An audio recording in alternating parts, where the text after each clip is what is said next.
Hello বন্ধুরা, আমি এখন বসে আছি ভিক্টোরিয়া মেমোরিয়ালের এই যে একটা বেঞ্চে। ভিক্টোরিয়া মেমোরিয়াল ভারতের ইতিহাসের শুধু একটা ঐতিহাসিক অধ্যায় নয়, এটা একটা স্মৃতি।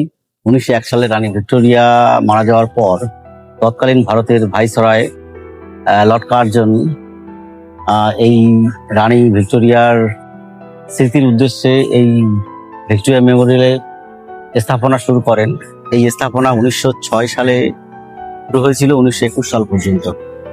তো এটা তৎকালীন ভারতের অনেক স্মৃতি এখানে আছে, ভিতরে অনেক ঐতিহাসিক অধ্যায়ের লুকিয়ে আছে। সেটা আমি দেখে আসলাম, তোমরাও দেখতে পাবে। এবং ভারতবর্ষ যে একটা উপনিবেশিক অধ্যায়ের মধ্যে দিয়ে গেছিল, তার প্রধান প্রধান ইতিহাস বা প্রধান স্মৃতি এই ভিক্টোরিয়া মেমোরিয়াল। তো লর্ড উইলিয়াম এর আর কি উদ্বোধন করেন 1921 সালে। আর লর্ড কার্জন রানী ভিক্টোরিয়ার স্মৃতি উদ্দেশ্যে এই ভিক্টোরিয়া মেমোরিয়াল স্থাপনা করেছিলেন। যাই হোক, এটা ব্রিটিশ ভারতবর্ষ ছেড়ে চলে যাওয়ার পরেও আমাদের কলকাতার ঐতিহ্য হিসাবে এই ভিক্টোরিয়া মেমোরিয়াল রয়ে গেছে।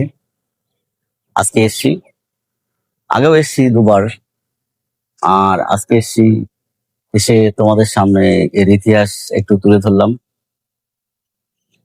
এই পরিবেশটা সত্যিই খুব নিরিবিলি। মানুষ আসছে তাদের খুশির মুহূর্ত বা আনন্দের মুহূর্তগুলো এই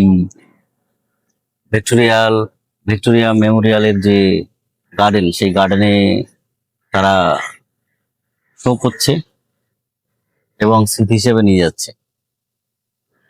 তো আমি এসেছি ছেলের একটু স্মৃতি